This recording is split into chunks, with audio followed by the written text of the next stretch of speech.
right, what's up, folks? We wish episode 59 only to go with number 59. Seth Joyner that'll be on with us tonight, but it is episode 50 nonetheless.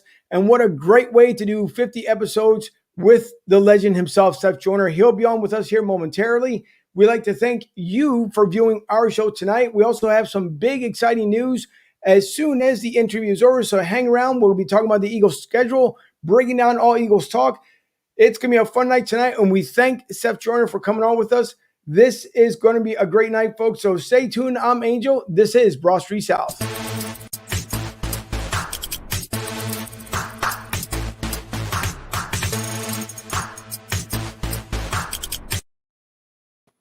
And normally, of course, we're introducing everyone here individually, but because we are, well, not as much as pressed for time, but because we want to make sure everybody comes on. So Fuji, Sherman, Ryan, and Nick, welcome you guys. How's everybody doing? Doing good. Can't wait for another great show. I'm Ryan Neff, and it's great to be with you. The NFL schedule is out. Let's do it. All right. And, of course, we can't do the show tonight without our guest, Mr. Seth Joyner. Seth Joyner, how are you this evening? All good, guys. How you guys doing today? We're doing fantastic. And listen, we can't thank you enough, Seth, for coming on. We know that you're consistently busy. If you're not doing something with Merrill Reese, I mean, your show is so good that I think that you just kind of run from one show into the next.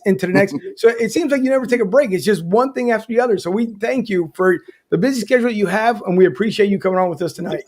Hey, guys, you got it, man. I know, you guys are trying to do the same thing I'm trying to do. I'm trying to build a show. I'm trying to, gain followers and, create content. And, the thing most important, when you're trying to develop something is consistency. So, you guys are, celebrating your 50th show. I can't tell you how many shows I've gotten in the can. I've been doing this almost a year and 3 months.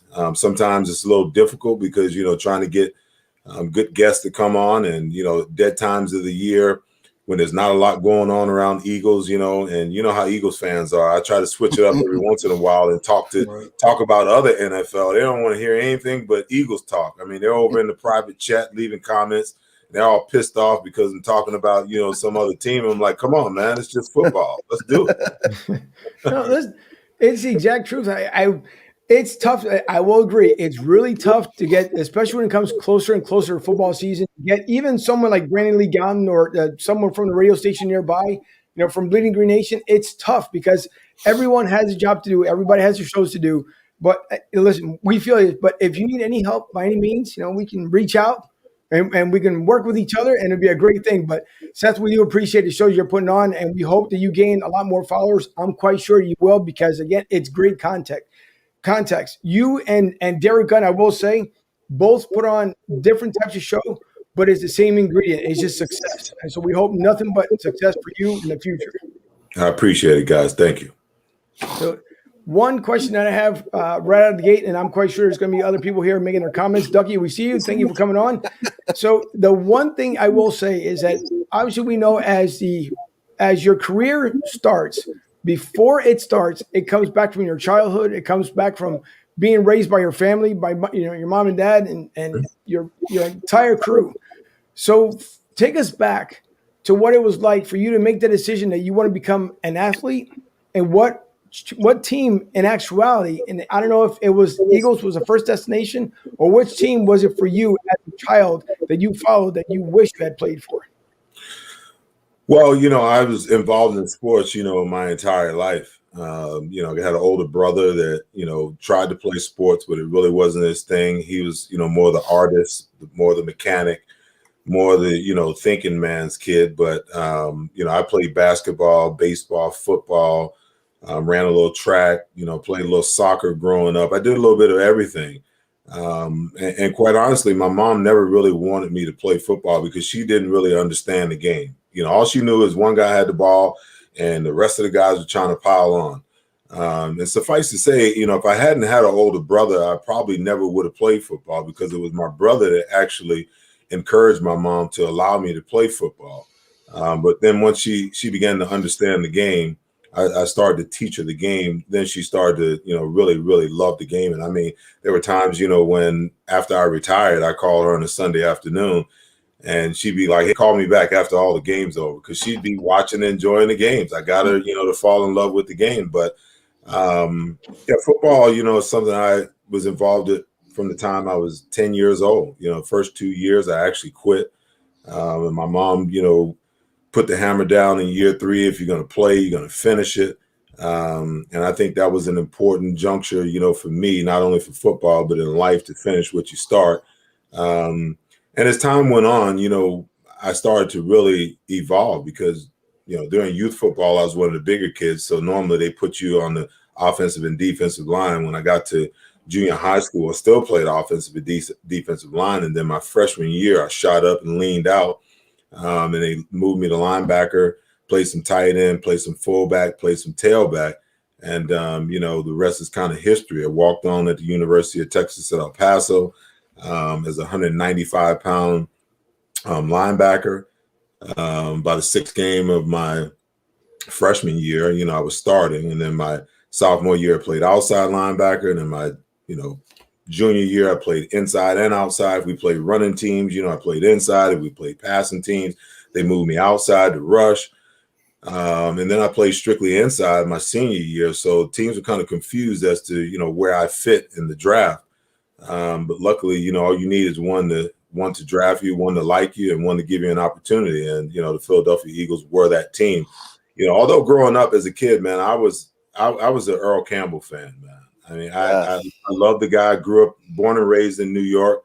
I was not a Giants fan. I was not a Jet fan. I was a Houston Oilers fan, and I loved me some Earl Campbell, man. Seth, as far as the 2021 draft, do you see any standout players you think may be an impact right away? Listen, I think that Devontae Smith is going to be a star. I don't care about the size. I don't care about the weight. I think that, he's the type of player that, especially in today's NFL, it's not like when a wide receiver runs across the middle, you're taking his head off anymore. If he can't see you, it's a defenseless receiver type deal, 15-yarder. You're probably going to get a pink slip in your locker Tuesday or Wednesday. So you don't see that anymore. Plus, the coaching staffs, they have an ability, if they have reservations about the guy's size, they got an ability to put him in position to protect him. He's going to be a star. I think Landon Dickerson, if he can stay healthy, he's a great pick to add depth and maybe be the future heir apparent at center. And then from there, a lot of interesting picks. Milton Williams is a guy, that everyone's going to watch closely because of the whole Howie Donahue thing. If the other guy pans out, then you know how we do in Philly. We're going to say, hey, we could have had that guy. Howie screwed up again. Zach McPherson, I love the kid. I love his confidence. And I think the one thing you have to have as a cornerback in the NFL, you got to have supreme confidence in yourself, and you got to have a short memory. And when I watch this kid play, he plays with the utmost confidence. Gainwell was an interesting pick. I just wondered, hey, why do we need another running back? But when you watch all the versatility that this guy brings to the table, then you understand why. Because, Miles Sanders, forever I've said, they've got him on a pitch count. I think that the analytics tell them that 16 to 18 touches a game is his limit before you begin to get in that dangerous area of injury. And he's had some injuries. So when you take a guy like Kenneth Gainwell and you can put him in the game on first and second down, now you begin to dictate personnel on the defensive side of the ball. And what you do is you create these mismatches. In the passing game, if you want to throw the ball on first and second down and they want to go regular people, well, guess what? You've got this guy matched up against, a linebacker. You can really get creative, put him on the weak side, cut X's split down, X nasty, and motion him out of the backfield or shift him out of the backfield. And now you force the mismatch because you either get the linebacker that has to go out and cover him in man situations if you can get the pre-snap read, or you get the cornerback that bounces out in zone coverage, and now you got a wide receiver matched up in a zone versus a linebacker. So there's a lot of versatility there, in that pick. The kid, I'm not even going to try to pronounce his name. The defensive tackle from, from USC. I really like the kid. I think that he's going to be a stout run stopper. But at the same time, you when you watch him on film, he's consistently making plays in the backfield. He's consistently at the quarterback, even though no one views him as a guy who's a pure pass rusher. But I love the pick. 6'3", 305 pounds, and great footwork. The one word that I have for him is active. He is always active. Taron Jackson, a little bit of a head scratcher because at 254 pounds, maybe he's the prototypical pass rusher, edge rusher in today's NFL at defensive end. The guy that I really like is this kid, Jacoby Stevens from LSU. And I think that he's going to be the surprise. The Eagles draft him as a linebacker, which I didn't really understand because when you watch film, you see him as a single high safety out of the box, and two high safety. You see a lot of him there. Now, he's a guy you can drop in the box because he's extremely physical, but I think he's a guy that's going to create tremendous competition at the safety position if they choose to put him there. And I would put him there before I would put him at linebacker at 212 pounds. But hey, remains to be seen, what Gannon's plan is and what the organization's plan is for him. And then Patrick Johnson, he's another head scratcher, a guy that really is an outside, edge rusher, but at 240, maybe they're just trying to find depth. Maybe they're trying to find that guy that's going to be the step in of Derek Barnett does not step up this year and realize his potential under his fifth-year option. Now that I've gone through every guy in the draft, but to answer your question, Jacoby Stevens, beyond Devontae Smith, Jacoby Stevens is that guy for me that I think is going to be a game changer. I think he's that guy to watch. Okay. That's interesting pick there. I don't think a lot of fans would have expected Jacoby Stevens to be the guy. But speaking of drafts, I want to talk about your draft a little bit. Take us through 1986 draft. What was your draft process like? You went in the 8th round. Just tell us what was it like for you to get drafted 35 years ago? Oh man, listen, I was pissed. Coming out of college that year, I was ranked in the top 5 or 6 linebackers in the country.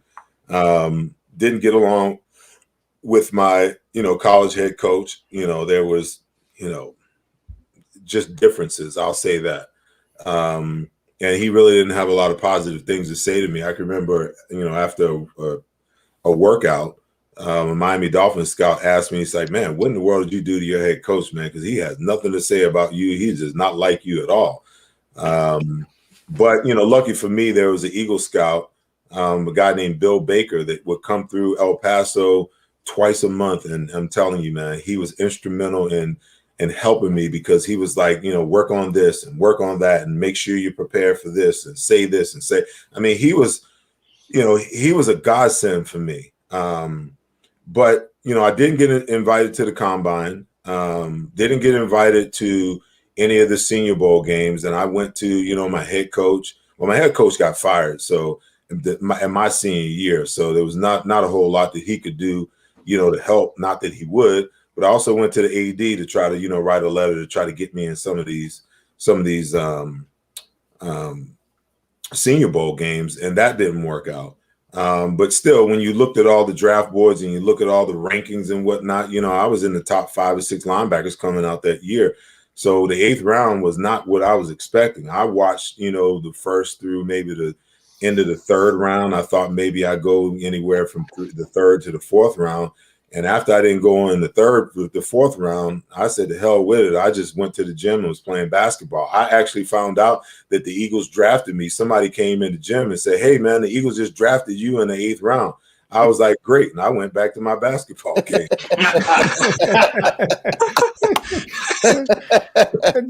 A good story you probably won't hear anywhere else, but that's a good one, Seth. So in case everyone's joining us here tonight, we have Seth Joyner on episode 50, which we are extremely excited for. And if you guys want to follow Seth Joyner, of course, on Twitter, it's Seth Joyner. You have his certification up there, so you can. There's plenty of Seth Joyners out there, but that's the real one. Just so you guys aren't duped by anything else.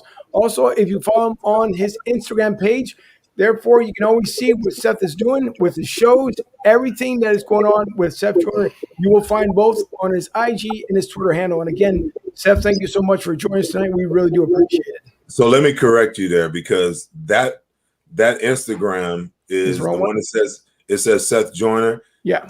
Instagram, when someone hacks your Instagram, they do nothing to help you recover it. So that's the old one. That's the one that I was building. Someone hacked it.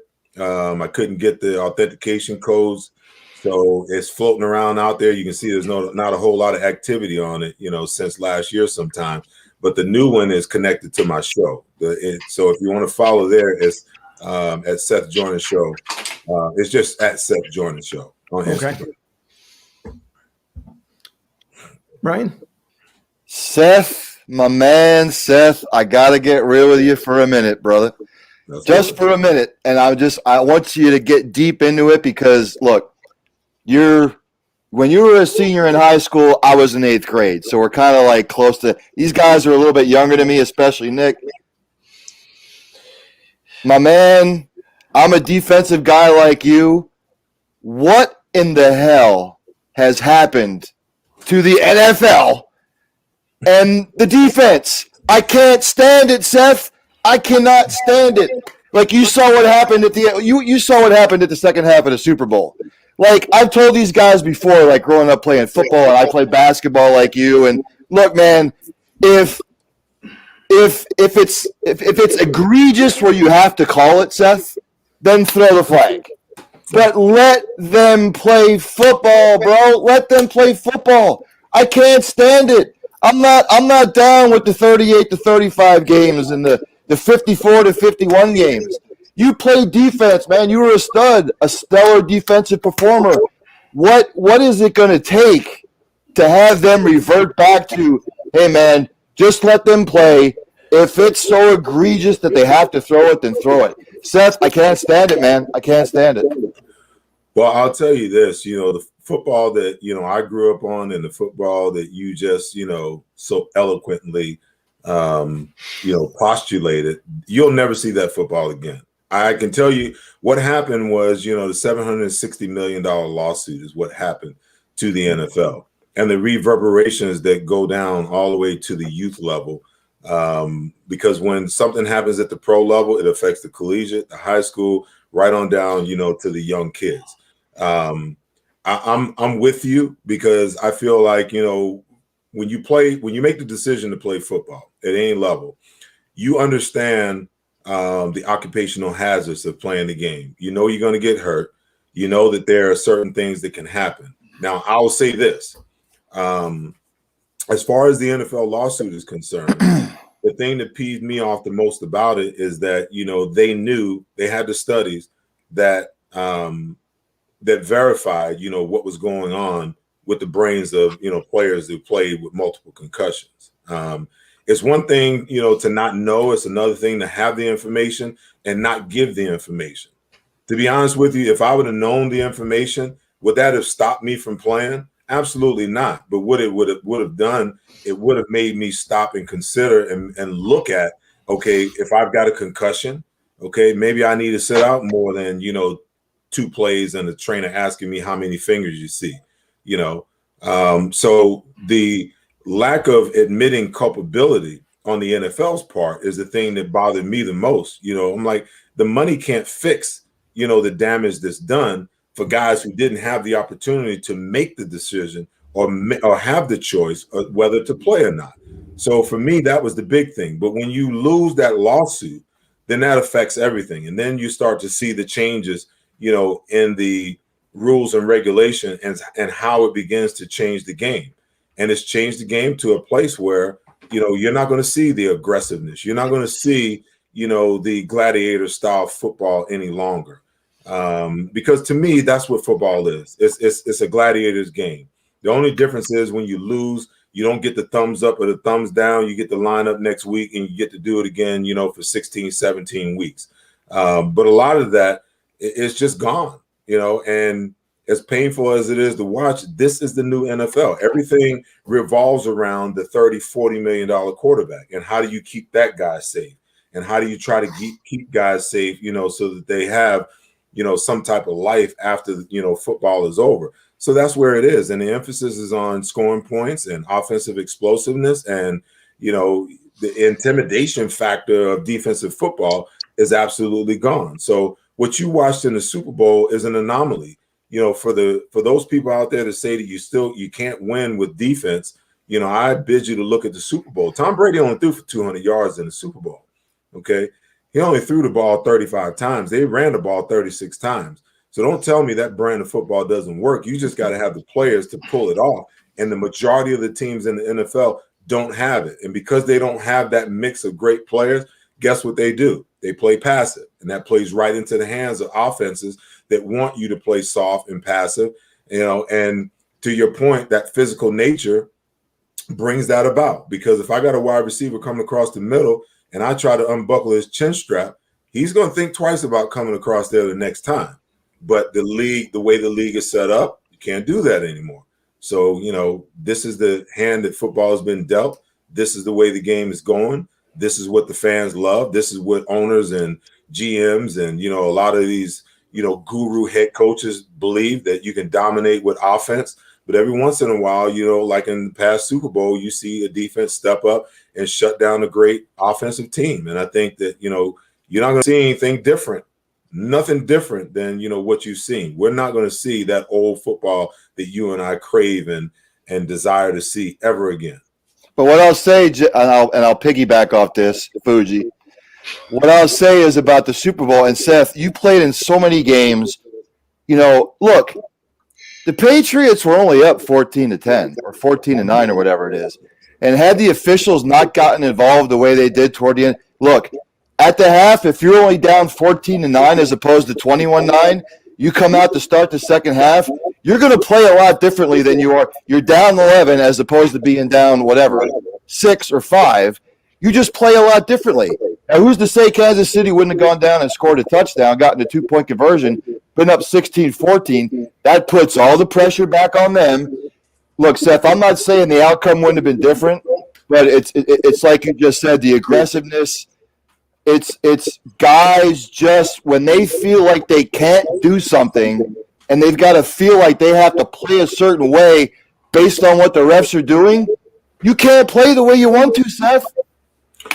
Well, listen, you can. You just got to be smarter about it. You got to hit with your head up and your eyes up. When I coach youth football, I used to tell my guys all the time, strike with the face mask. It serves two purposes. It takes the crown of the helmet out of the play, and it allows you to see what you're hitting. So guys aren't stiff arming you and just avoiding you. But you can play the right way and still be aggressive. I mean, look at the way those linebackers played. I mean, they put the fear of God in every wide receiver and tight end that wanted to come across that middle. They just did a great job. You can be aggressive, but you got to coach your players on how to be aggressive, and you got to do it the right way where you don't get penalties that gives the other team first downs and hurts you, possession wise. But the intimidation factor of the game, I believe, is just gone because back in our day we could intimidate the hell out of a team. You intimidated wide receivers, you like running backs up, with multiple hits from different angles, to slow them down. I mean, you cut them down, once you start getting down around the running back's legs, that makes them slow down. You hit the quarterback, in the pocket, even after he releases the ball. I used to run by Phil Simms all the time, even when I couldn't get there, and I just touch him on the shoulder, just to let him know, hey, I'm close, I'm here. And he'd get pissed off and be jawing at his offensive lineman. But that intimidation piece of it, quarterbacks are no longer intimidated, by big hits anymore. They stand in the pocket. They're willing to take the hits. And if guys, fall anywhere from waist down, they're looking at the referee trying to get a flag. I mean, that's just the game. You have to adapt. I don't know if I could play in today's NFL with the mentality that I had, but I do know that, hey, if I was, I'd have to adapt and play the game under the rules that are in place now. That's just, the way that it is. Well, I want to bring in a couple of comments in here, Seth, and I want to get, as far as you're talking about quarterbacks here, I want to get your thoughts also on Jalen Hurts. But a couple here to start off with Bill, where he says, Seth, the great, awesome. Seth, to be on live with you guys. How are you? The Truth. Also, The Truth by Seth Joyner. So thank you to Bill. There was another one here that I did see. It says, thank God you ended up here. And Rick Marcus, great friend of the show here, he says, thoughts on the Sirianni hiring. And I'll throw that one together with Bill McManus, as he says, Seth, do you believe there is a fractured Eagles organization, and do you believe in Sirianni? Wow. There's a lot to unpack there. Let me start with the organization. When you pay $185 million for a team, and some 20, 30 some years later, that organization is now worth $3.5 billion. There's something inside you to believe that, that guy can do what he wants, with his $3.5 billion organization. That being said, you look at the most valued franchise in NFL history right now, the Dallas Cowgirls, and, that model hasn't necessarily worked for them. I'm not so sure, of everything that's going on, but I know that where there's smoke, there's fire, Right. where there's a little bit of chatter, where there's a little bit of, something going on, there's some truth to it. What I don't like about the Eagles organization is this collaborative thing, that they throw out there, because someone has to be the guy that steps up and assumes responsibility. Now, when Jeffrey fired Chip Kelly, his catchphrase, he had two catchphrases. The first one was emotional intelligence, a coach who could come in and relate to his players, and accountability. Everybody's across the board is now accountable. But with this collaborative thing, because there's so many people involved in it's a collaborative thing, we all make the decision together. You put yourself in a situation where you have to ask yourself, who's accountable? Who's accountable, for the missed draft picks the last 3 years? Who's accountable, for the misses in free agencies? Who's accountable, for not being able to add depth to the roster? Who's accountable for a salary cap that just went sideways and put a team in rebuild mode? Somebody has to be accountable in the organization for that. And that collaborative thing doesn't match up to that, because you don't have that one guy that you point at and say, hey, listen, when things went sideways with the New England Patriots, nobody was to blame but Bill Belichick. Okay. Nobody. Okay. Right. So the owner could fire him if he wanted to, but he didn't, because he knows that Bill can get it right. With the Eagles, who do you point the finger at? Everyone points the finger at Howie, but Jeffrey defends him vehemently because he says it's a collaborative thing. Now the Nick Sirianni thing. I made the mistake, and I apologize to Doug. I made the mistake when Doug Peterson was hired. I said, I didn't like the hire. I didn't see the leadership. And there was when you listen to him at the podium, you didn't hear a leader of men. And I said, if that guy is carrying a bag of gold coins with a hole in it, I wouldn't follow him. But when Mike Lombardi came out and said Doug Peterson was not fit to be an NFL coach, every veteran on that team stepped up for Doug Peterson. And I said to myself, well, maybe I need to step back and reevaluate this, because the most important thing when you have a head coach, for your head coach and your players, is buy-in. And those players bought into what Doug was selling. And if they bought into it, who was I to question whether he was the leader of men that they saw him as? So I stepped back. Now, you learn from your mistakes. I'm not going to do that with Nick Sirianni. I'm going to give Nick Sirianni the benefit of the doubt. Let's see what he does. Okay. Not every coach is this great orator that steps up to the mic and says all the right things and does all the right things. And, everybody falls in love, with his ability, to spit words. Maybe he's just not that guy. But I and you and no one else in Philadelphia has any idea of what his football acumen is and what his leadership acumen is. So let's step back for a second and see what he does. And let's see, how he comports himself and how these players rally around what he's selling before we try to say that this guy isn't the guy. No, I got two more comments coming up here, but I will agree, because Michael Terrazas that we had on from the Indianapolis Colts, he was talking about how much the guys are going to end up missing him over there in Indianapolis because they believed in him so much and they didn't have the time, obviously, to grow with Nick Sirianni. So I agree with your comment. I think we're going to give him a chance. It can't get any worse. I will say that much. Doug kind of shot himself in the foot at the end of the season. I don't know what he was thinking in the very last game because the quarterback he put in there is not even on the team. So that to me made absolutely no sense. But that could before you get to the other comment, let me just say this. In light of what we now know may or may not have transpired behind the scenes, how do you hold Doug Peterson accountable for that? Does Doug Peterson deserve to lose his job if Howie and Jeffrey are pulling the strings behind the scenes and telling him, hey, at halftime, you're going to Nate Sudfeld the rest of this game? Right. We don't know that wasn't what was said. So, I mean, to put the onus on Doug, now that we know what we know, is just isn't right, So at the end of the day, let's see, where it goes. No, it's a good point, Darren. I mean, I guess, Seth, I don't know if you would know it or not as far as when it comes to the head coach. So if Doug had the opportunity, and let's just say that the leadership had told him to put Nate Sudfeld on there, would Doug have had the ultimate decision to say, you know what, no, I'm not. I'm just going to leave Jalen in there? Or would he still have been let go if he didn't listen to the higher-ups?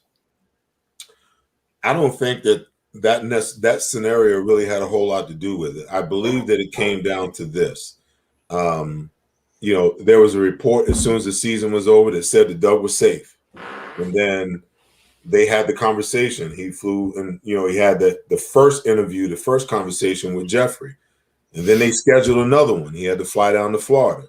And then the decision was made. And if you listen to that 50-minute presser that Jeffrey, had right after the firing, you can kind of see what transpired. I think Doug was sick and tired of Howie and Jeffrey telling him, who his coaches were going to be. That was one piece of it. But the greater piece was, he said there was a fracture in vision. Okay. The organization, and even Doug, he knew that the team was up against the salary cap. But Doug Peterson was not going to survive another year in Philadelphia like he just had in 2020. That just was not going to happen. Okay. Right. So the best thing that could have happened for Doug was to exit stage left. Okay. Because he wanted to fix it this year. Jeffrey and Howie is telling him, listen, we don't have the money to do it. Our Super Bowl window closed. We exhausted all our resources. We mortgaged the farm to chase Super Bowls from 2017 to 2020. It didn't work out. Now we've got to take a step back and reevaluate this. Doug knows that, hey, I'm not going to survive another year. So he probably, I believe that he made the decision, hey, I'm out. But really what Jeffrey was saying is that, we need another coach to come in that buys us 2 or 3 years to be able to restock this thing the way it needs to be done. We got to start over, if you will, not start over all the way from scratch, but we got to start over. And Doug, maybe isn't the guy to do it because he wants to fix it now. And we know it's going to take 2 to 3 years. In reality, the media and the fans and everything else in Philadelphia was not going to let Doug live another year trying to figure it out.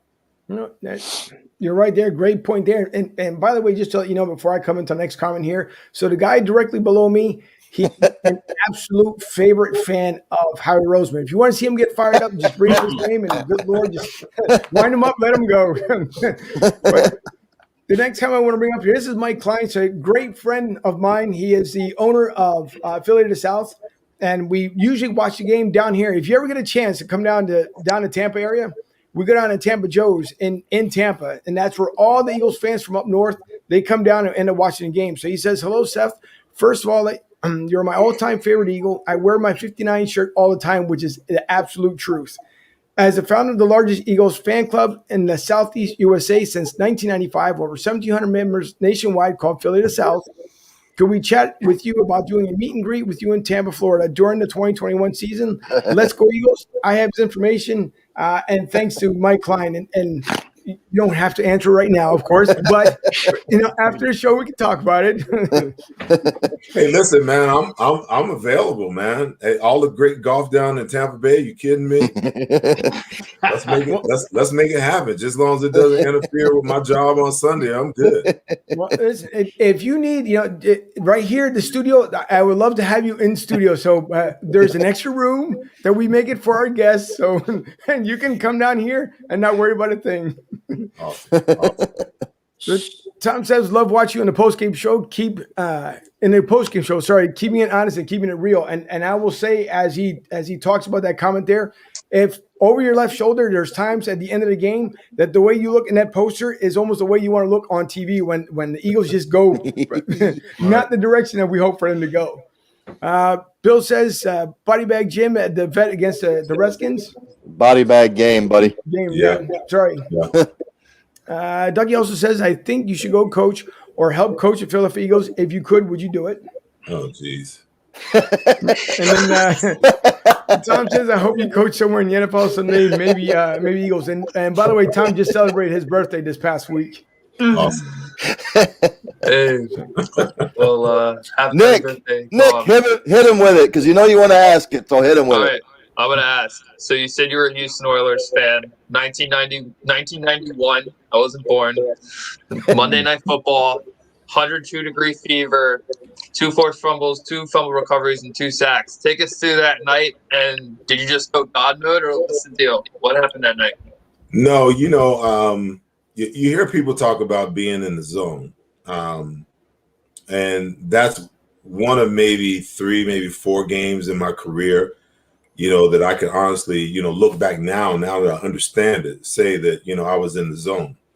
And I think a lot of it, was attributed to the fact, if I'd have known how to get myself there more when I was playing, I think all athletes would do it. But, being sick, you kind of move yourself, out of that conscious state of thinking your way through the game. Because realistically, once you get to Sunday, if the hay ain't in the barn, if you haven't done the work, if you haven't studied, if you haven't prepared, if you don't know a team's tendencies, if you don't know, field position tendencies and formational tendencies and what they like to do in certain situations, then you're likely to get fooled during the game. So I was a preparer. I was a film watcher. So I was prepared for the game, but when I got sick, we flew in, I want to say Sunday night, and it just got progressively worse. As we got to game time, our trainer, Otho Davis, looked at me. He's like, I don't think you're going to be able to go today. I looked at him. I was like, you and a wild pack of horses are not going to stop me from playing this damn game tonight. So, I resolved in my mind. I said, your energy is going to be down. You're going to have a tough time breathing. Just play all out every play. And wherever you are on the field, just take a knee, get your win. And as you're walking back, even if they're lining up, just turn to Byron. He'll give you the call and just play ball. And that's what I did for the entire game. And because I was focused on just that, all the information, all the data that I had put in my mind during the week, it seemed like every play that they had going on, I knew what was going on. So it's a weird thing. Athletes, wish all the time that they could live in that world of being in the zone in a game. You think about the great players, the great players that live there, that play there for a career. It's a phenomenal thing. But I would love to, learn how to do that, how to put myself in the zone for a career, because it's an awesome thing, when every decision you make, every move you make is the right move. That was a House of Pain game. Good food. Seth, I was just going to, when you look at, since the schedule came out yesterday, and I hate talking about schedules and stuff like that, because there's a lot that can happen from now until when that first game kicks off, injuries, other stuff going on. I don't like making my predictions until 2 days before the season actually kicks off. So now when you look at the season schedule and what they did in the draft and how this team is now constructed, do you have a little bit of hope that they can do better than they're going to do? Or is it like, well, it's probably going to take another 2-3 years before we actually where we want to be? No, listen, if you think about it, the defense always lags behind when you're, reconstructing your team or you're retooling or you're rebuilding your team.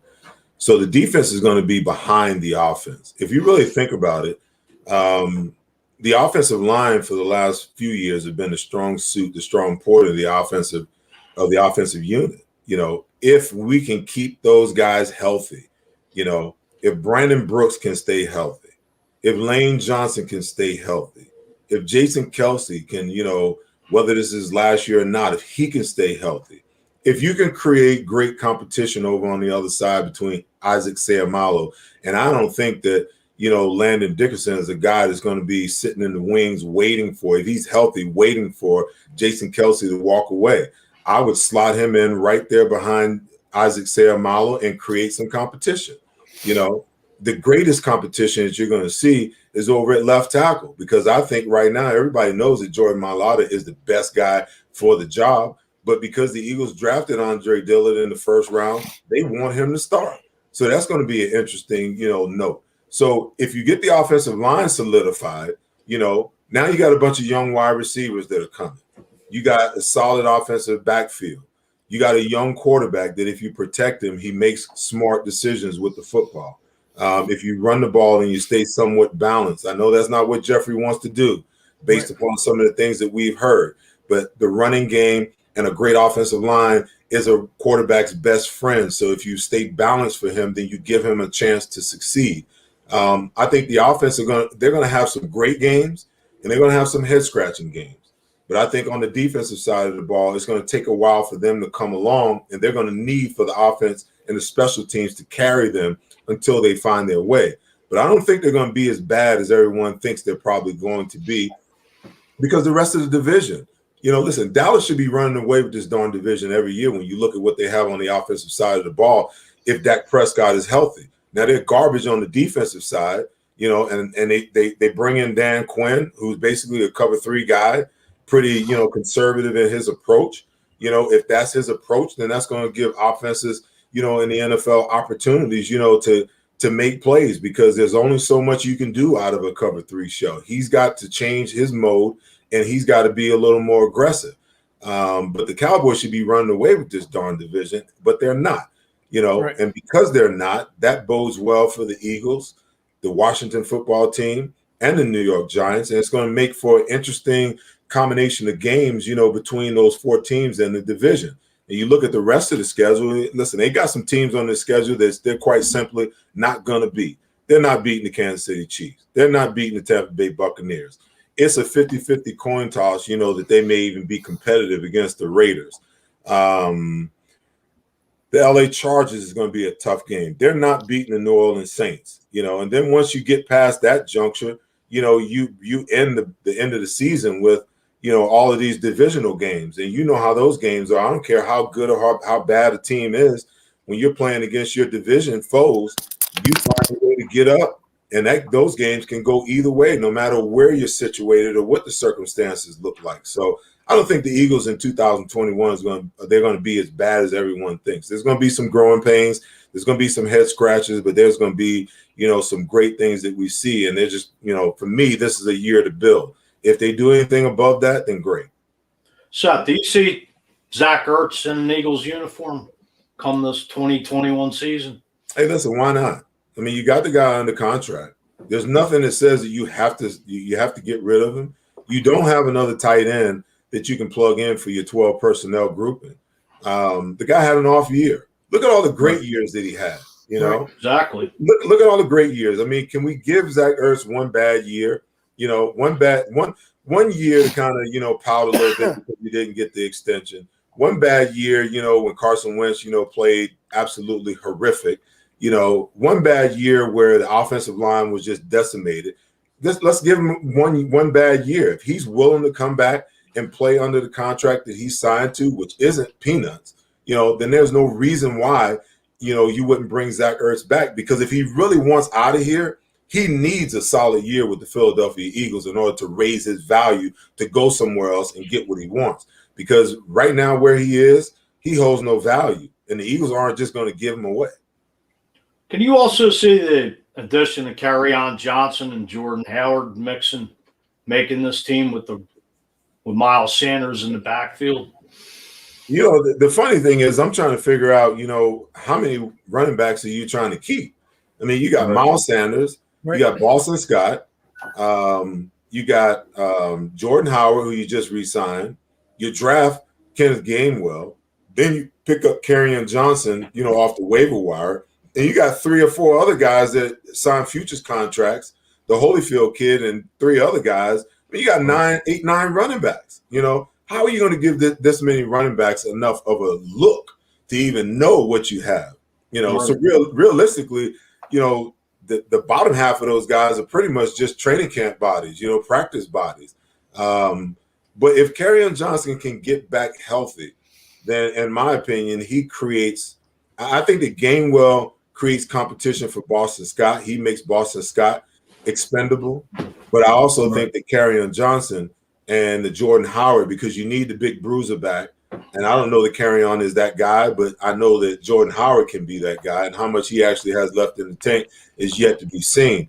But the competition, you know, at that position with so many guys is going to be really interesting. You know, Gainwell is going to have to grow from a protection standpoint, everything else you love about him. Boston Scott, you know, has still got to continue to improve and get better. But Kerryon Johnson's also got to prove that he's 100% healthy, and that, you know, if they make a decision to keep him on this roster, that he can be healthy and that he can contribute. Because, you know, normally what do you keep? 3 running backs? The way that they're constructed right now, they got to be considering 3 to 4. You know, and if that's the case, 2 of those guys better be damn good special teams players.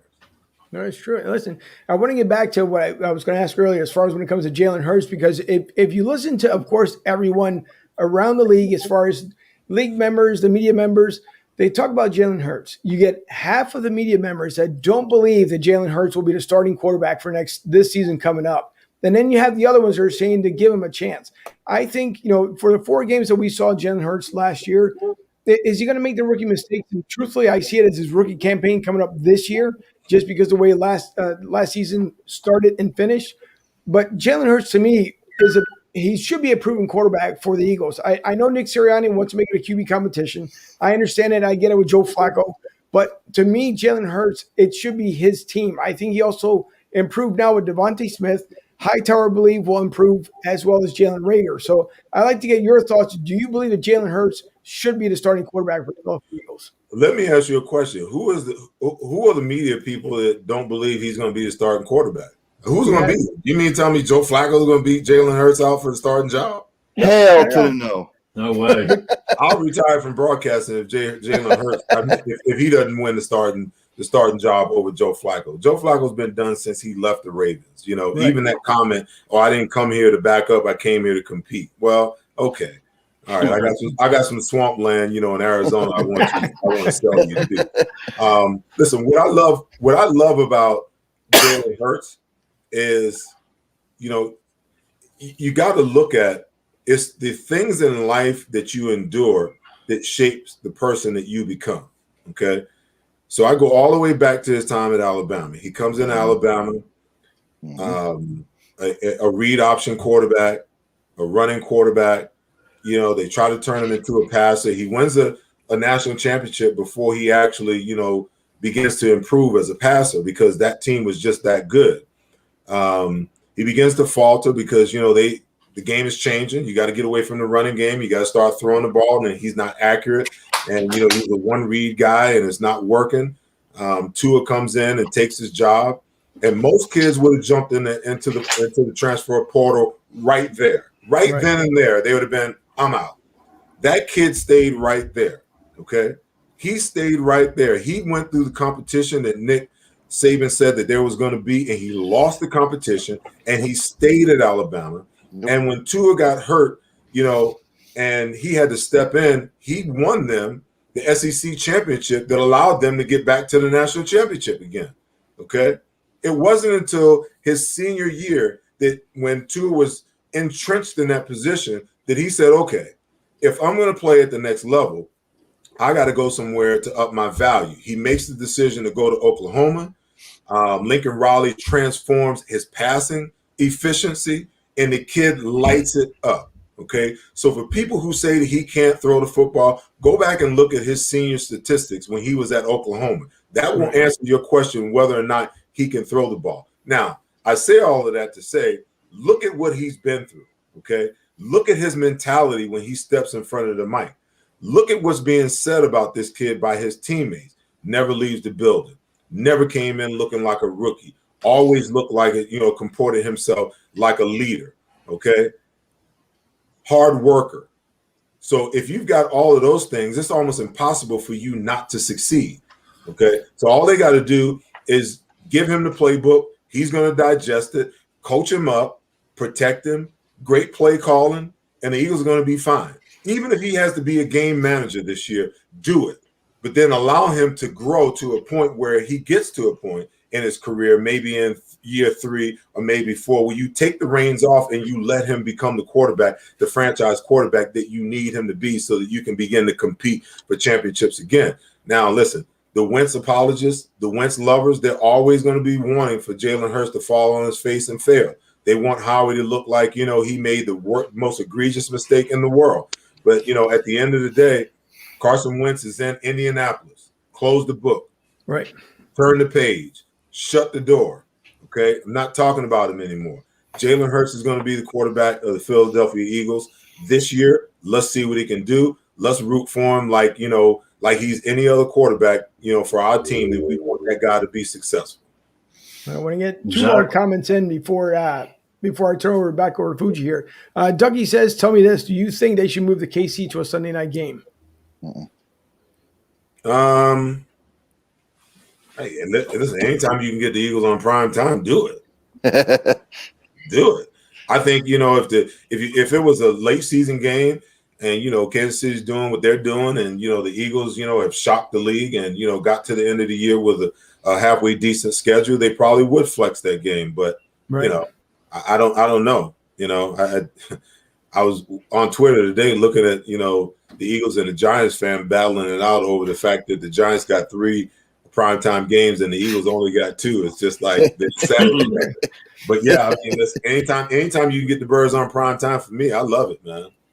Yeah, it's funny too how you mentioned it. Bill, I'll get to your question here momentarily, but it's funny you talk about the Giants because the Giants fans, not only are they hurt from the last year's game, the final game, week 16, but also because the Eagles jumped up to get Devontae Smith, which they swore they were going to get him. So this is the first game against the Giants. I think it's going to be a nosebleed fest because there's going to be a lot of tension between the Eagles and Giants. Bill says, Seth, Eagles have had great linebackers as yourself. Why do you think this team doesn't value the position anymore?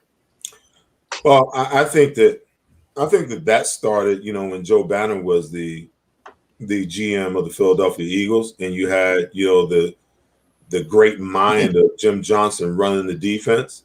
And he saw that he had a special player in B-Dog and decided that he was going to be everything to the defense. You needed a guy that could beat a tight end up at the line of scrimmage and linebacker. They had that. And they had some guys that they could move in and out in the middle. They had a run stopper and trot, and, if they needed to blitz, they brought Doc. If they need to shut a guy down, they put Doc on him. So that all started there, but the game is transformed even beyond that, because, when you got a great defense coordinator like Jim Johnson, you can make moves, that would benefit you not having that great playmaking linebacker. And I'm not saying Jeremiah Trotter wasn't a great playmaking linebacker. He was one of the absolute linebacker greats, in Philadelphia Eagles, history. But when you fast forward to today's NFL, nobody plays a 3-4 front. No one plays a 4-3 front anymore. Everyone's playing a 4-2 front because offenses are dictating it. You're going, 3 wides, 4 wides sometimes. That dictates, the personnel that you can put in the game because offenses can create the type of mismatches that they want if you don't adjust. So to that point, if you're primarily playing and living in a 4-2, you better go get 2 linebackers that are straight hell raisers. Look at the Pittsburgh Steelers. Look at the Tampa Bay Buccaneers. Look at the history of the Seattle Seahawks with their 2 inside guys. You got to have, at least one guy that's a playmaker and one guy that's a stalwart that will do everything properly. The Eagles haven't valued that position because I still think, they believe that whoever the defensive coordinator is, they can be a Jim Johnson. God rest his soul. That guy ain't walking through the door anymore. You're not you that kind of mindset and that kind of aggressive nature. You just don't see very often in the NFL anymore. So I think they need to put more value on it. But just as long as that's the mindset that's been seeded into Howie Roseman through Joe Banner, they're just not going to value the position. I wanted the Eagles to take Michael Parsons, with that 12th pick, and even if they had to move down to get him, because when you get a guy like that, that guy changes everything on the defensive side of the ball. It's phenomenal when you really stop and you think about it, because that one player on defense, he changes the mentality of the defense. He changes the way all the players play, because you watch this guy running all over the place. He holds everybody else accountable by the play that he exhibits on the field, a la Bobby Wagner. What's the kid? I'm trying to remember his name down in Carolina that just Luke Kuechly. A guy like Ray Lewis. Those guys change the dynamic of the way the defenses play, how they look at themselves, and how the rest of the league looks at your defense, because it raises the level of your entire defense. But they won't spend that kind of draft capital on that position because they think that, you're going to win championships purely on the offensive side of the ball. Right. Seth, I had two questions to ask you. What was it like playing under Buddy Ryan in one of the best defenses ever assembled? And also, what is it like working with Ray Didinger? Well, playing for Buddy, man, I mean, I couldn't have stepped into a better situation than I did, coming to Philadelphia under Buddy Ryan. The mindset was similar. His methods and motives, did not shake my will. There was a lot of players, that he could chase off with some of the banter and some of the things that he would do. I mean, he would call you out, in the media, in the paper, on TV, on the radio. He'd just flat call you out. But I always knew that, Buddy was a military mind. And military is about, the mental strength, of a soldier. How do you make him so mentally strong that he cannot be broken? And that's what he was trying to do, with our defense, especially the first couple of years when I got there. He was going to get rid of the guys that were mentally weak, and he only wanted the guys that were mentally strong. So he could get on me. He could say whatever he wanted to say. I took what I needed to take, and all the other crap I let go out the other ear because I understood, what he was doing. But once you became one of his guys, you were like one of his sons. I mean, I love playing for the guy. It's the reason when I left Philadelphia, I went to Arizona because he took the job there. I wanted to be reunited with that type of mindset. He was a phenomenal defensive mind that was years ahead, of everybody else. I mean, people talk about zone blitzes and all of these different, multiple defenses and mixed coverages. Man, we were doing all that crap back in 1986, 84, 85, 87, man. There was no doubt about it. We were just, we were running zone blitzes where Clyde would drop and I would rush from the other side. We were running, half man, half zone concepts. We had automatic fronts and coverages, where, if they came out in one formation, we had a defense set. If they shifted to another formation, we had another defense call for that. We had automatic blitzes in the same manner. We were doing all of that stuff that these guys find inventive, today. So, when you talk about Buddy, man, my goodness, I missed the guy. He passed away a couple of years ago, but he was a guy that you either loved or you hated, and and if you loved him and he loved you back, it was a phenomenal relationship. So what was the second half of your question? I forgot. What's it like working with Ray Didinger on Eagles post game live? How can I forget that? I love working next to Ray because at times I kind of rub off on Ray. He'll say some things and I look at him, I'm like, Ray. And he's like, the longer I sit next to you, the more I start acting like you. And vice versa. I sit there, you see Ray with the yellow legal pad and he's writing stuff down And I find myself during the game taking notes now, so that I have those little checkpoints that I can go back to and refer to and show. The thing I love about it the most is that if I need some information, I mean, we could go to commercial break, and I'll be like, Ray, back in 1992, when we played so and so and so, what happened? And he just like that. I mean, the guy's like a walking computer, and he is just honestly the nicest guy that you ever want to meet. But I love when he gets riled up, Right. and a little bit of me rubs off on him, and he starts spitting, a little bit of vitriol, and everybody's like, "Who is that?" I'm like, I got a little bloodline, I got a little thing taped in his arm. I'm giving him a little bit of this Seth Joyner. Listen, So that's okay. go ahead, Angel.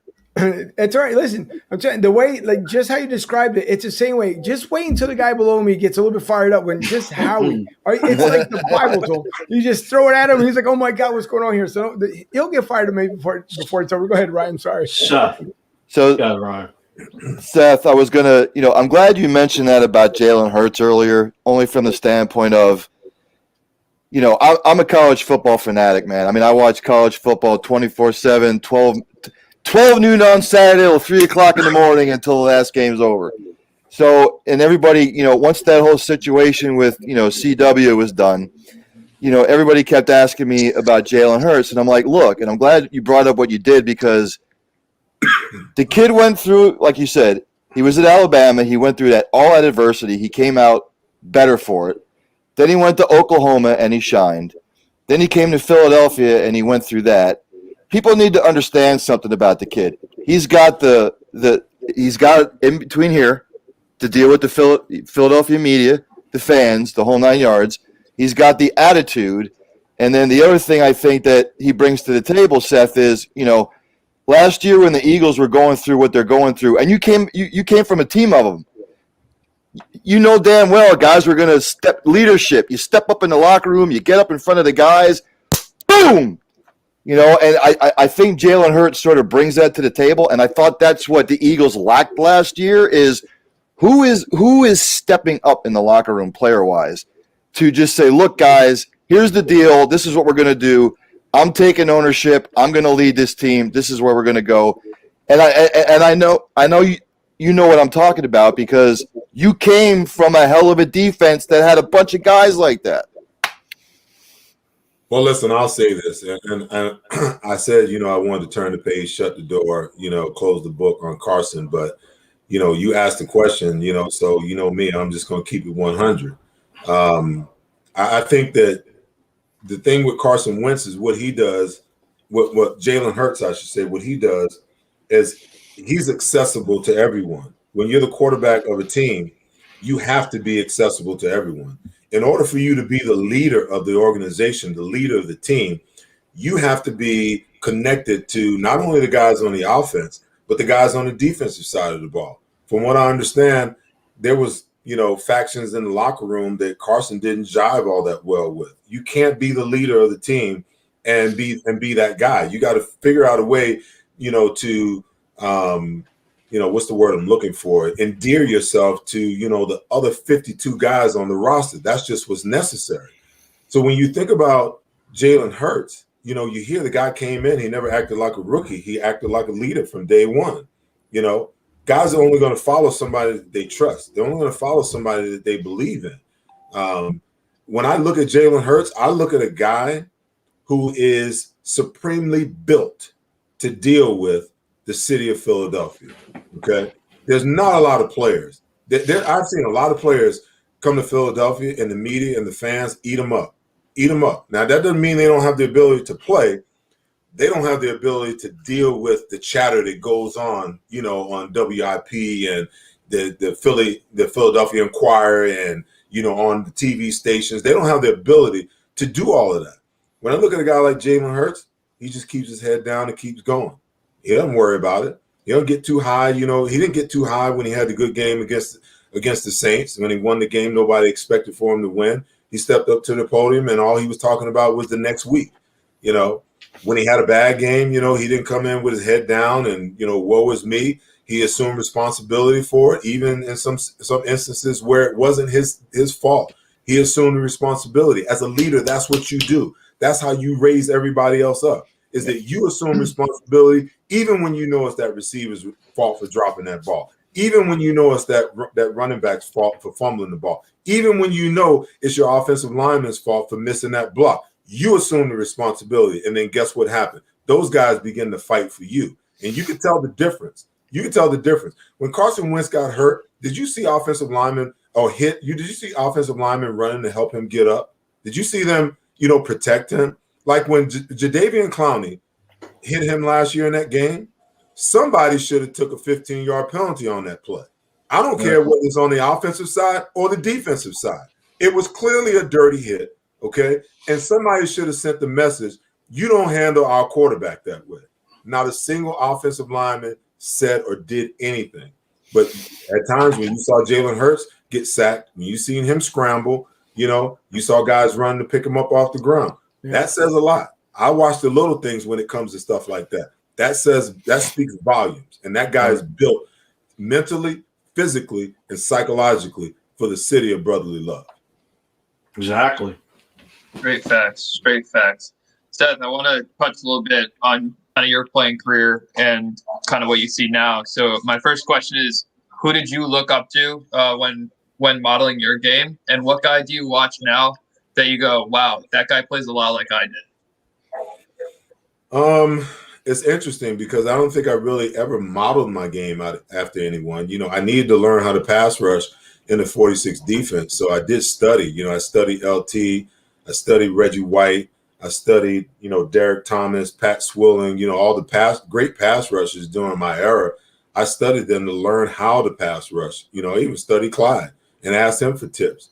But I don't think I really modeled my game after anybody because, my game was a little different. I don't think I was in that era of first linebackers to actually stay on the field all 3 downs. So I don't think I really modeled my game after anyone. And when I look at, a lot of these guys today, it's hard to just pick one. But I like a lot of these young guys. I like Bobby Wagner, even though he's at the end. I like the way, the Devin Bush kid down in Tampa Bay played. Even Levante David. I mean, he got outshined in the Super Bowl, but he's a phenomenal player. Guys who can do it all. The thing about linebackers, to me, a linebacker is a unique player because he's a hybrid. You got the guys on the back end, they're concerned with, the deep ball. You got the guys up front, they're concerned with, getting to the quarterback. Then you got the linebackers that's in the middle. They're the hybrid. I'm a half linebacker, half secondary guy. What does that mean? I got to be an integral part of what goes on in the running game. I got fits, I got responsibilities, but I got to be, tethered to what's going on behind me with those secondary guys as well. So when you got guys, you got linebackers in the game that can do that don't have to be subbed out on 3rd down, that don't have to be subbed out in short yardage situations. To me, that's the guy, that looks more like, the old school Seth Joyner, the guy that can stay in the game, that can do it all, can do whatever's asked, line up on wide receivers and cover them if you have to, line up on running backs and shut them down, line up on tight ends and stone them at the line and take them out of the pass progression, be able to step up and take on an offensive lineman and get to a gap, be able to read the pulling guards and pulling tackles and all of these things, be able to read the quarterback's eyes and break on the ball and get an interception, get a strip sack, get a sack, get a caused fumble, those types of things. If you can do it all, to me, that's the ultimate linebacker. Seth, I had just one more question for you. When you played for the Packers and the Broncos, what was it like playing with Brett Favre and John Elway? Oh, listen, it was awesome. I mean, they were both great teammates. Obviously, if you hang out with Brett Favre, you're going to have a good time. Yeah. I might not care too much about some of his rhetoric lately, but, as a teammate, he was a phenomenal teammate. Then you take a guy like Elway. I mean, he's just a consummate pro. He was right. the same type of guy, man, that, when I talk about taking the heat and being a great leader, that's what he was, and he wasn't just a leader for the offensive side of the ball, but every guy on the defensive side, completely and utterly respected, who he was as the leader, in the forefront of that organization. No, listen. Oh, sorry. I'm bringing back the mic here. I was trying to get in here real quick. One thing is that I want to bring it back just so everyone follows the proper way that we were talking about earlier. So the way to do it is, number one, through Twitter at Seth Joyner. Again, the certified blue check bar lets you know that it is Seth. Again, don't go by the bogus accounts.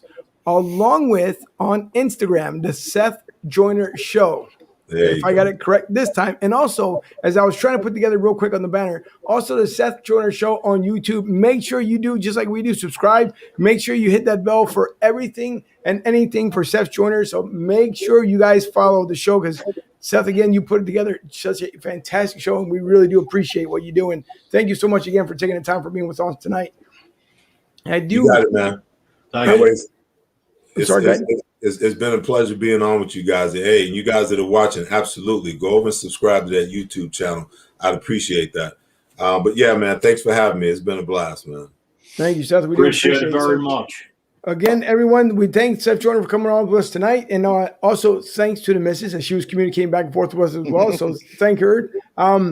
Again, everyone, make sure you follow Seth. Check out the show. He does a phenomenal job, and I'm pretty sure your viewership is going to end up growing. And I will get in contact with you later on about the Tampa Joes. So absolutely. You got it. So look for that message. Seth, thank you so much. You got it, guys. Peace. Take care. Thanks, bud. Good night.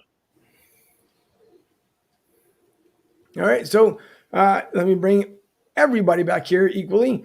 So thanks to Seth Joyner and Mike. Sorry, I did see you threw in there real quick. Any thoughts about 99? I was trying to get Bill's question in there, and I know Seth had to run. We had bonus time with Seth, and we do appreciate Seth being on with us more than just the 15 minutes. So thank you so much to Seth Joyner. The same way, goodness, I'm going to lose my voice here. But thank you to Seth. And Bill's question was if Seth believes if the tragedy being Jerome Brown would have maybe had better success, maybe the crown jewel, what was his thoughts? Well, unfortunately, maybe we can get your answer, Bill, afterwards, and then I'll share it out on Broad Street South. Add him on Twitter. Add him on Twitter and see if he responds. There you go. And do it that way as well. Ducky, I know so far the answer to that question. The OTAs and the mini camps were supposed to be held together, but right now the NFL, as far as the association itself, stated that they will not at the moment have any OTAs, at least pertaining to prior to the camp. So the camp is yet to be seen. There will be 3 preseason games that we know about, and it could change down to 2 from 3. But for right now, camp is off limits unless the guys want to voluntarily go in down at the NovaCare Center. So thanks again to Seth coming on with us. The huge announcement that I would like to make, well, if we're going to make the announcement here, it's got to be the proper way. And what I thought was fitting for this next announcement, and I hope all you guys and ladies who are joining us tonight also will celebrate with us. And again, thanks to Seth Joyner. So here is the big announcement that we've been waiting for.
Listen, we would like to announce this. I'm losing my voice here, and it's really exciting for us here at Broad Street South. So our new partners, as you guys can see down there on the bottom right corner, it is Goose's Monte Cristo and Lounge Tobacconists. And thanks to John Geese, and along with Ryan Neff, who is friends with John, for taking the opportunity at least to talk to us and to come on board with us.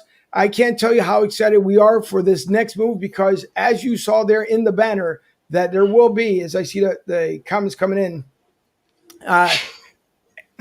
you'll see the guys on location at times up there at in Limerick. So you'll see between Fuji, between Ryan. I know the same way when it comes to Sherman, you'll be able to see those guys up there on a meet and greet. And yes, I will come up to do a show live from the lounge. So, and by the way, some of the pictures that you saw from the lounge, it's changed a little bit because there will be, and I'll be talking to Goose myself to get more updated pictures, but there'll be a studio built within the bar, which already currently is.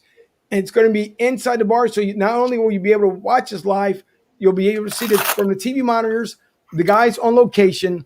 And yes, I will make that trip up there. And who knows? It could be the opener of the Eagles game. So we'll see. We will see exactly how that's going to play out. But again, thanks to Goose. There you go. They had that rocky feeling. But thanks to Goose. And, of course, for them to come on as the new media partners, we are excited where the show is going to go next, which means it's just going to get bigger and better for everyone. So that big opportunity that we all been waiting for, this 10-year dream, thanks to Goose, is all coming into reality. And the same way with my cousin Maria, who shares the show, I know the guys do all the time.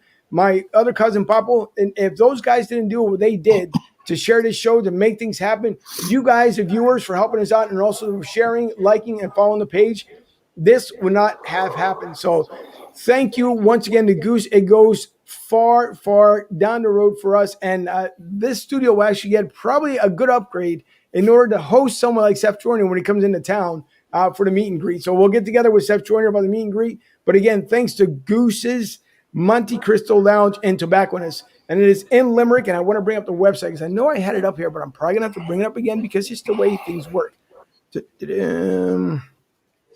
Sorry. By the way, while he's pulling that up, I'm going to try my best to get up there for a show as well. We'll work our cars. We'll work our magic. I don't know about opening day just because that's Clemson's parents' weekend, I think. But I'll definitely going to try to get out there for sure. As long as it's not Clemson, Florida State, buddy. Yeah, it won't be. It won't be. So as you guys see right here on your screen, right? So Goose's Monte Cristo Lounge and Tobacconist, it is located at 250 West Ridge Pike in Limerick, Pennsylvania. As you can see, the store hours are from 12 to 8 on Monday, Tuesday through Saturday, 10 to 8, and Sunday, 11:30 to 7. We hope that the house gets completely packed with everyone, not only just because of the Eagles game, obviously for your cigars, your vaping action, for the pool table action, and I believe it's a BYOB, if I remember correctly, Ryan? Indeed it is, sir, and they do have a little wet bar, but as far as you have to obviously bring your own beer, but the place is huge, man. I mean, I was telling Angela the other day, that when we were having the meeting the other day with John, it was just like me, John, and Rob that were sitting in there, and there were two older gentlemen. They were literally they were across the cigar lounge. And they were sitting in there with their igloo cooler, because we all have to have an igloo cooler. They were drinking their beverages, and there's not a man, child, or woman alive that doesn't enjoy a refreshing, tasty beverage. They were smoking their cigars. All we were doing was having a meeting. And guess what they did? They actually scooted all the way over to see what we were talking about. And we were just having a meeting. Yes. Yeah. And before I'm just going to say one last thing. In honor of our guest last week, Joe DeCamera, and it might be my new catchphrase, I'm Ryan F., and it was glad to be with you. Sherman? I could see Fuji's thrilled. No, I am. I'm fine. Get off your phone. Pay attention to the show, dude. We're still on live. Come on. I know we're on live. So listen, thanks again to everyone who likes, shares, and follow the page. And please tell your friends, tell everyone, right? Not only just Broad Street South on Facebook, obviously Broad Street South Pod on Twitter, also on Instagram, on Twitch. You can, of course, go to broadstreetsouth.com. That's broadstsouth.com. Also, while you're there, don't forget to look at the RSS feed so you can download the Tuesday shows on Wednesday. And if you missed the one this past Tuesday, i.e. came out on Wednesday, it was our own beat writer, Nick Lisi, who took the helm for the very first time with his good friend, Seth Jones. It was a lot of fun as we talked about spike ball, and I just got to kick back for once and just listen in what was going on. Nick, great job by you and Steph Jones. And Steve, listen, he described everything to a T. So he did a fantastic job. So next time you see him, you let him know. He did a really good job. Very descriptive. It was awesome. Hey, he did it. He did an amazing job, and I had a blast. I got to learn quite a bit that I didn't know either, and I'm living with the guy next year, so it was great to have a good conversation with him. Nick, put the shades on for the ladies, dude. You got to put them on. Do you have them there with you? Yes, I do. Put them on. There he is, Ducky from Pretty in Pink. Ducky in the flesh, ladies and gentlemen. Ducky in the flesh. Ladies, he is single. He's going to be a sophomore. You're going back to Clemson when? In like what, 2 weeks? I'll be back at Clemson in a month, mid-June. All the Clemson incoming freshmen ladies. Here comes Nick Lisi. He's coming back. Yes. Ryan, love the promo. Appreciate it. Future star right there, my friend. Future star. Ducky coming to a theater near you. Love it, man. Thank you. Appreciate it. Thanks to Bill, David, Tom, David again for the compliments. Really do appreciate it. Along with, of course, with everyone else, we do absolutely appreciate you guys coming on and being with us. And of course, we cannot forget these other guys that we know are going to be so slam packed October 24th. Well, here's the ones that we absolutely love as well, because they are our current sponsors that pay the bill. The Philadelphia Eagles are Super Bowl champions. Eagles fans everywhere, this is for you. Let the celebration begin. The official sponsor of Broad Street South, and I will tell you, October 24th, that Vegas trip is going to be absolutely jammed. And I'm pretty sure Joe, over there at Fans of Philly, he's just bombarded with what's going on. So again, if you guys want to reach out to him, you can call him at 610-517-7171, 610-517-7171, and email him at joe@fansofphilly.com. Or go to broadstreetsouth.com, click on the Fans of Philly webpage yourself on the link, and it'll take you right out to the webpage, and let them know exactly what package you would like, whether it being the Eagles, the Sixers, as the season's come to a close, but obviously the Sixers season continues into their playoffs. Phillies are making a trip up north. One is to stop in New York, the other one to Boston. So if you guys want to catch a Phillies game on the road, again, reach out to fansofphilly.com. That's fansofphilly.com. We thank them and appreciate them coming on with us as the official sponsor of Broad Street South. So in closing, guys, if anyone else has anything, Fuji, I don't know what in God's name are you doing? It looks like you're almost reaching out. You're going for some sort of exercise. Doing anything. So what is the way you guys know? Now, Sherman, I will say, for Sherman, because Mrs. Sherman does sell some very, very nice articles. And Mr. Sherman, if you don't mind plugging Mrs. Sherman's site. Check out burksboutique.com, burksboutique.com. See, I say because he says it so smooth and so eloquently. That's why I like for him to say it. So one more time, Sherman, if you don't mind. It's burksboutique.com, burksboutique.com. Hey, I know Sherman didn't get into the mix tonight like a lot because I know baseball is his forte, and I know he's been giving me a lot of advice when it comes to my baseball lineups for entertainment purposes only. So exactly. I want to thank the Juru for that, and I'm sure the closer and closer we get to the Philadelphia Eagles football season, the Juru will probably have a couple of pages of questions for whatever guest we have on as far as the Eagles goes. But I know, like I said, baseball is his forte. Him and Fuji are the baseball experts, and I appreciate their baseball knowledge. So actually, Sherman kind of sat back tonight. He sat back tonight. He was just checking it out, and he's got the banner back up. By the way, the last couple times he's got it back up. There's still tons to discuss. NFL schedulers out. The Sixers are losing big to the Miami Heat tonight. And the Philadelphia Phillies, for everybody who thinks that, they're in bad shape, they're 7-3 in their last 10. And let's see if they can weather the storm now that JT Realmuto is on the COVID IL. Yeah. So this week may actually come next week. And I got to think here as I'm getting all the dates. I know we have tons of guests and stuff still coming on. So we're looking at. So we will have the NBA season ends on the 16th. Am I correct?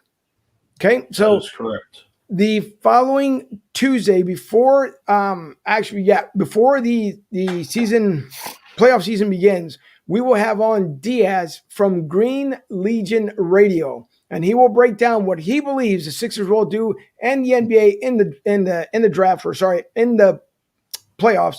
I'm pretty sure Nick, as he loves his Brooklyn Nets, will also be getting into it as well. Get that out of here. Take a drink of water, Cicada. Just take a sip of water, compose yourself. Throw it out the window. Do something I'm else. out of water. But. So, No New York team's on here, brother. Our normal. Go up to the Barclays Center in Brooklyn there. Not on my watch. Oh, man. Right. Yes. Right. So our normal Tuesday night show that week will actually be live. So it will be still audio downloaded, but we'll be on live with Diaz so we can get his thoughts on what the Sixers are going to end up doing here come the postseason. And it's going to be exciting as Doc Rivers now is taking on a brand new team into a brand new playoffs, if that's what you want to call it here for 21. And we will get into next week as far as the Eagles schedule. We'll break it down a little bit more. We have a lot more coming up. And as we said, the show is only going to get bigger and better. The studio will get better. Fuji, I know at one point will be down here in Tampa himself. So we will do a lounge area around here as well as a show with what he should be right about here. I'm not worried about 6 feet. Okay. 2 feet, 3 feet, whatever. He'll be right here with me. 3 feet from the CDC. Listen. Oh my God. That's down there in Georgia. Don't get Tampa and Georgia confused, okay? Don't get them confused. They're right next door to each other. Exactly. Georgia's right above you. So, and great also comment too by Seth Joyner when he called the Dallas Cowgirls. So that was pretty interesting. So thanks to everyone watching tonight. We do appreciate it. We appreciate Seth Joyner coming on. It was a lot of fun with Seth. We were expecting 15 minutes. We got some bonus time out of him, so we do appreciate it. Mike Klein, I will make sure that I will make contact with Seth after we're done here to see what we can put together so he can come down here in Tampa and have fun along with the rest of us.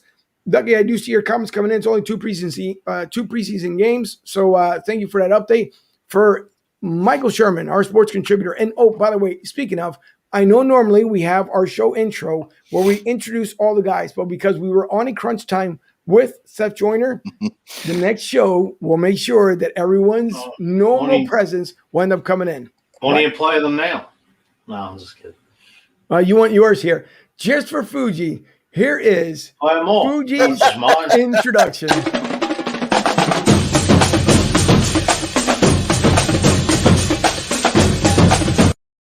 I know he loves to play the drums and stuff, so just for Fuji as we sign off here. But again, listen, thanks to everyone. The Terminators. Sherman, would you like yours as well?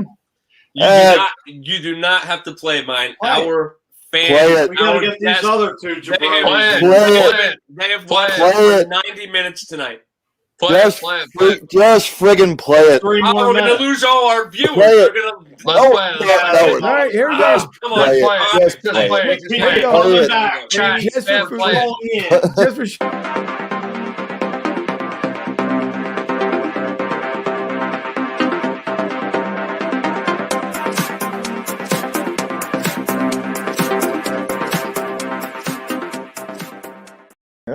We're losing our viewers. We're losing our viewers. We just lost your camera. No.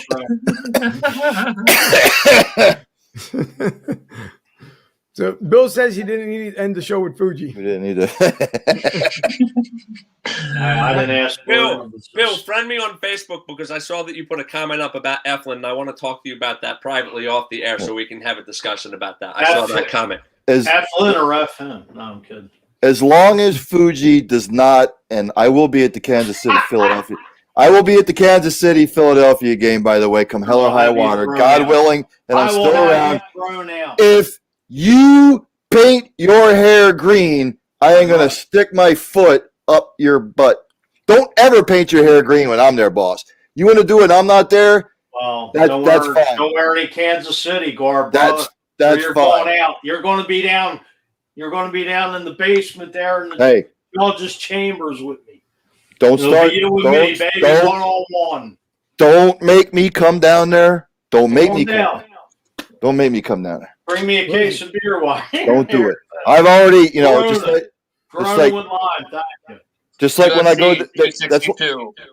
Main it's event. like when I go down to Clemson to see a Clemson football game, and I know Nick's probably going to be working. And I tell you what, I gotta get something off his Facebook page so I can print out pictures and make little 4x8 glossies or something, so that when I'm tailgating with people and he's working, I can hand them out to all the females, like all the freshmen. Give me a See this guy? This is Nick Lisi, beat writer extraordinaire. He's a Clemson student. Right. There he is, right there. Best wingman in the books. Best wingman in the books. Appreciate it, Ryan. There it is. You've got to send me a pic with the shades on, just like that, all gruffy. You got the T-shirt on. You've got oh my God. Oh, yes. All right. Well, listen, Mrs. Shermanator, thank you for the comment. It's always a lot of fun. And as she says, hello to Ryan. Hey, Barb.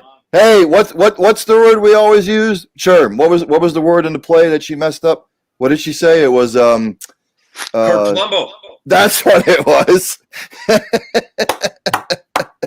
Oh my God! To this day, it still makes me laugh when I think about it. Sitting there with Sherm in the green room, watching his wife on stage. She says the word. Sherm and I look at each other and go, "Oh my God!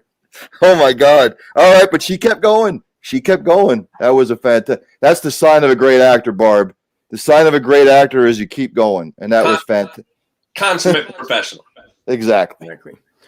All right, listen, to everyone else, thank you so much. There's one more comment coming in. I see. Well, there it is.